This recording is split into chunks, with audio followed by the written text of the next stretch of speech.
ആലപ്പുഴ ജില്ലയിലെ അമ്പലപ്പുഴയിൽ communist party of India marxist നേതാക്കൾ തമ്മിലുള്ള പരസ്യപ്പോര് കനക്കുന്നു. മുൻമന്ത്രിയും മുതിർന്ന നേതാവുമായ ജി സുധാകരൻ പാർട്ടി നേതൃത്വത്തെ ലക്ഷ്യമിട്ട് നടത്തിയ പ്രസ്താവനകൾക്കെതിരെ അമ്പലപ്പുഴ എംഎൽഎ എച്ച് സലാം അതിരൂക്ഷമായ കടന്നാക്രമണവുമായി രംഗത്തെത്തിയിരിക്കുകയാണ്. ഫേസ്ബുക്ക് പോസ്റ്റിലൂടെയാണ് എച്ച് സലാം കടുത്ത ആരോപണങ്ങൾ ഉന്നയിച്ചത്. മുഖ്യമന്ത്രി പിണറായി വിജയന്റെ ചെരുപ്പിന്റെ വാറഴിക്കാൻ യോഗ്യതയുണ്ടോ എന്ന് ചോദിച്ച സലാം, ജി സുധാകരൻ ഒരു രാഷ്ട്രീയ കോമാളിയായി സ്വയം അദ്ഭുതിക്കുകയാണെന്ന് ആരോപിച്ചു. 2021 നിയമസഭാ തിരഞ്ഞെടുപ്പ് വേളയിൽ സ്ഥാനാർത്ഥി പോലുമല്ലാതിരുന്ന ജി സുധാകരൻ എന്തിനാണ് വലിയ തോതിൽ പണപ്പിരിവ് നടത്തിയതെന്ന് എംഎൽഎ ചോദിക്കുന്നു. അന്ന് പിരിച്ചെടുത്ത പണത്തിന്റെ കൃത്യമായ കണക്ക് പരസ്യപ്പെടുത്താൻ അദ്ദേഹം തയ്യാറാകണം. അമ്പലപ്പുഴയിൽ നടന്ന ഒരു ചടങ്ങിൽ വെച്ച് മുഖ്യമന്ത്രിയെയും ധനമന്ത്രി കെ.എൻ. ബാലഗോപാലിനെയും ജി സുധാകരൻ അധിക്ഷേപിച്ചിരുന്നു. ഇതിനുള്ള മറുപടിയായാണ് എച്ച് സലാമിന്റെ പ്രതികരണം.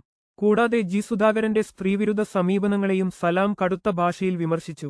കഴിഞ്ഞ ദിവസം ഒരു സ്കൂൾ പ്രവേശനോത്സവത്തിൽ വെച്ച് PTA പ്രസിഡന്റിനെ അസഭ്യം പറഞ്ഞ സംഭവം വലിയ നാണക്കേടുണ്ടാക്കിയതായും അദ്ദേഹം വ്യക്തമാക്കി. ഇത്തരം കോമാളി വേഷങ്ങൾ അവസാനിപ്പിക്കുന്നതാണ് നല്ലതെന്ന മുന്നറിയിപ്പോടെയാണ് എച്ച് സലാം തന്റെ കുറിപ്പ് അവസാനിപ്പിച്ചത്. കൂടുതൽ വാർത്തകൾക്കായി ഞങ്ങളുടെ ചാനൽ സബ്സ്ക്രൈബ് ചെയ്യുക.